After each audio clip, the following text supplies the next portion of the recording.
Next speaker is giving a presentation on hacking in the age of declining everything. His name is Emerson. Whoop. Oh, there we go. They said it wasn't a good idea to sit on this, and now I know why. Your end of the world is really close. Okay, yeah, here he is. That's right. Hello, everybody. Hello, Berlin. Yeah, you know, give it up for whatever. Okay, I warn you now that, you know, I've had quite a hard Congress so far, and, you know, there's been too much smoking and drinking and smoking and drinking, so I only finished this a little while ago, and it's open to debate sort of what my mental state is right now. I don't know. I blame him, actually, for everything. McFly, I'm looking at you. Okay, is it possible, I don't know, can everyone see this laser pointer? Yes? Yeah. Hang on, I heard a dissenting voice. It said no. Okay, cool. So, a little bit about me. You know, who am I to tell you everything you know is wrong? And I missed my name off of this, which probably was an oversight. You know, just in case you didn't know, my name is Emerson Tan. I do all sorts of interesting things. By day, I'm a computer security consultant, which makes me a very, very boring person and not the sort of person you want to bring to parties. Unless it's this kind of party, in which case everything's cool. In my spare time, I volunteer for a little disaster relief agency called Map Action, which takes me to all sorts of God-forsaken places around the world, from where I draw my examples. Hence, the travels of the author being me, obviously. And I do some work for the UN as well, so you know, you can write this down. And I've never really done anything terribly important, and I'm not famous. All right, sorry, you know, like, that's Dan Kaminsky's department, you know. I can't do things like, you know, like stream MP3s over DNS or something, you know, because that would be cool. But no, sadly, I'm not that technically adept. I mean, this is running on Windows, for God's sakes. It's not my computer! Okay, and my background is I started out as an astronomer, and I ended up specializing in looking at other planets in the solar system, and I've kind of kept these other interests, and you know, and that's what's driven me towards the presentation that you're going to see. So, right, I've got to remember now because what I put next. What did I put next? Oh yeah, here we go. The future. This is what. Well, I mean, hands up here who used to watch cartoons on Saturday morning. What were the rest of you doing? Sorry? Okay. So anyway, this is the Jetsons. This is what people in the 60s and 70s maybe thought the future would be like.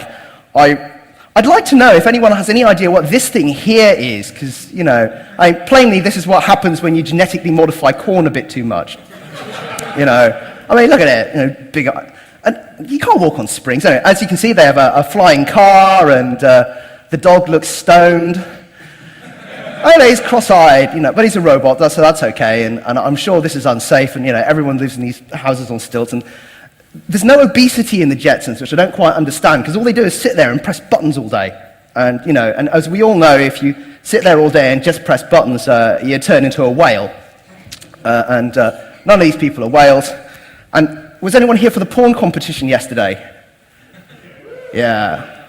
I mean, like, you know, Jetsons porn. I mean, come on, that's just wrong. So anyway, this is what we thought the future would be like. Hands up anyone here who's got a flying car.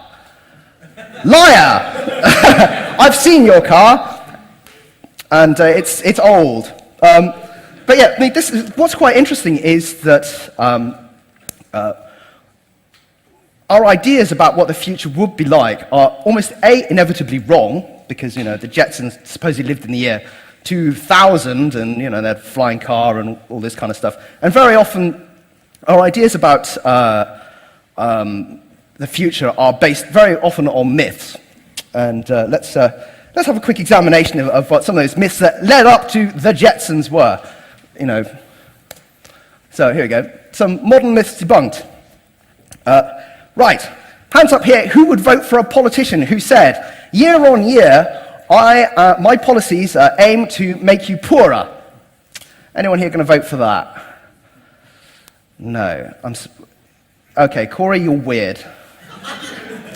And I know you're only doing that just to get a rise out of me. Something quite interesting is, and I wish I had a bit more time and I wasn't quite so high earlier on, because otherwise I would have made a nice little graphic, and the graphic would have had like planet Earth up here, like a division thing and an infinity sign, and everyone knows that any finite number divided by infinity is as close to zero as makes no odds. Quoted straight from the Hitchhiker's Guide to the Galaxy. What's interesting is that all our assumptions about the future generally are built on this idea that, growth and progress is, infinitely possible, and if we just push hard enough and have the right technology and the rest of it, we can engineer everything. So I don't know why I'm making a sweeping motion, but, you get the idea, like nature goes over here, we'll just take over all this space over here that was previously occupied by polar bears and panda bears and fish and stuff, But what we fail, or what we very often fail to take into account, is that most of the natural world actually supports our modern systems, our modern way of life. So really, when we grow, we have to ask ourselves, are we growing at the expense of the rest of everything else on Earth? And I would argue that actually, for all our notions of progress, that's actually predominantly what we do. We actually trade the fixed resources of the Earth, which is this big spherical thing in space, and because we haven't bothered to go out to the rest of the solar system and loot that, there's nothing coming in, and all we're doing really is just recycling stuff. So infinite growth is possible. So our myths that led up to the Jetsons are things like infinite growth is possible, but the planet's resources are finite. Now remember what I was saying about finite number, infinity, zero. And technology can fix everything, flying cars apart and the weird genetically modified corn thing. But something very interesting, if you look at the research that goes on into the core technologies that keep our society running, like, for instance, energy and agriculture and things like this, you actually find that the actual pace of progress is actually very slow. The big gains have already been made. The green revolution of the 60s and 70s consisted very much of taking this oil out of the ground and turning it into pesticides and then proceeding to obliterate all the other life that was attempting to eat our stuff. And very effective it was too. How many people here are farmers? Okay, how many people here have ever been to a farm? That's Germany. That's very true. That's very true. It's very true. How many people here eat only organic food?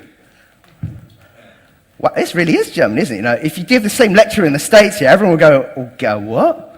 Apart from the one guy with Birkenstock sandals and hasn't washed for 6 months, he'd be like, yeah, me, and I'm a vegan too. I don't like vegans. So here's something quite interesting. Progress in fundamental earth has been quite slow, and what's interesting, if you went 30 years ago and said to your leading fusion scientist, right, how long before we can have fusion power here on Earth and electricity too cheap to meter and flying cars and everything else, and he would have said about 30 years.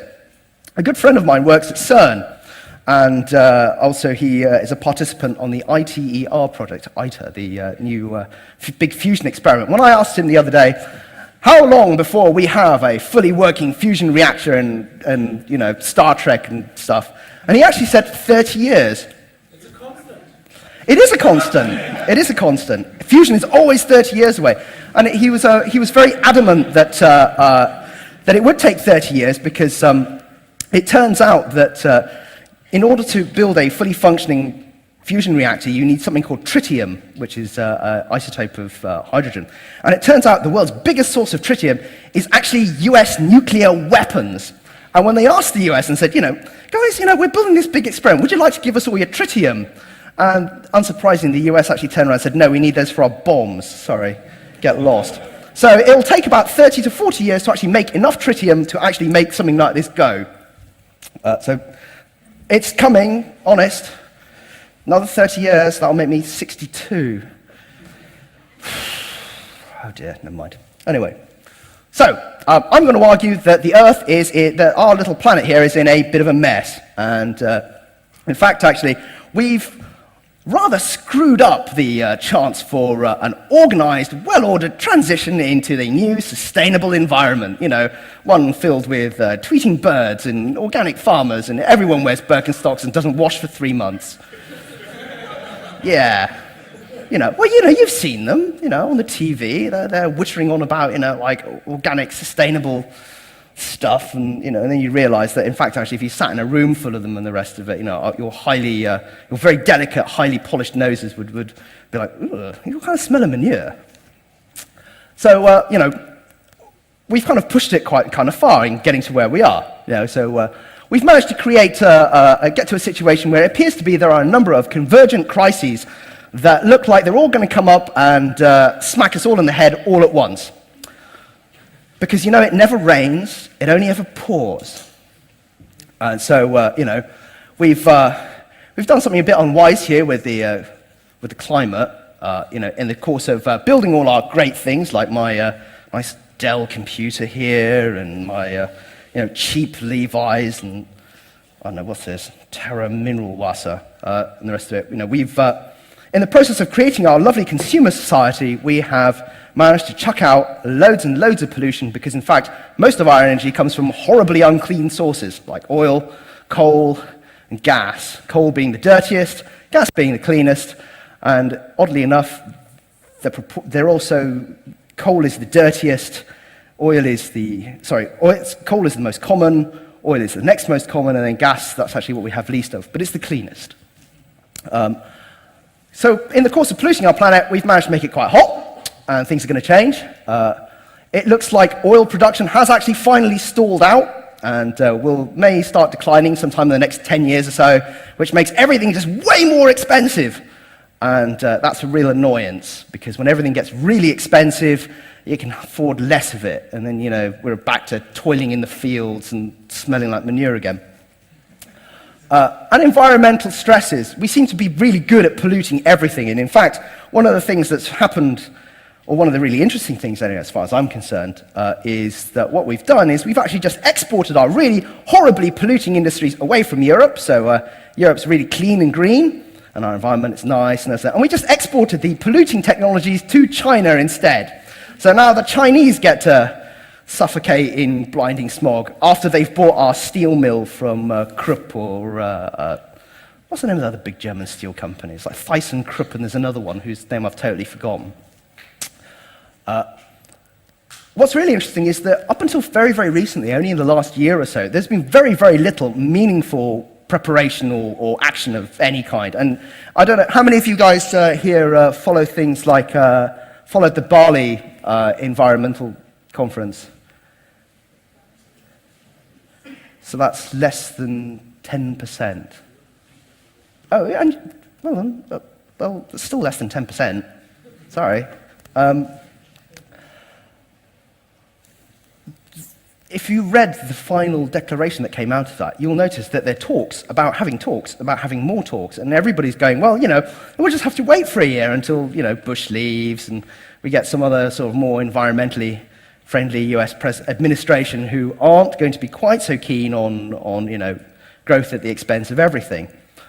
But something makes me think that some of these myths, the myths that we saw on the last slide, are so heavily ingrained that it's very unlikely that any democratic government is actually going to risk its neck by actually implementing policies that cause real economic pain. We are locked into this railroad, and it's just sort of speeding on down here towards some sort of really unsustainable, nasty place.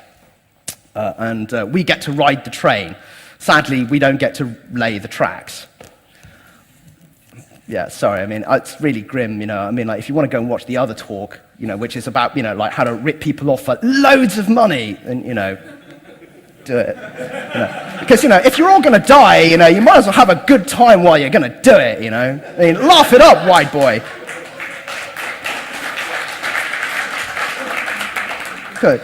So, and we've got very little it appears that we've got very little willingness here to actually address some of the underlying issues, like, for instance, exporting our polluting technologies.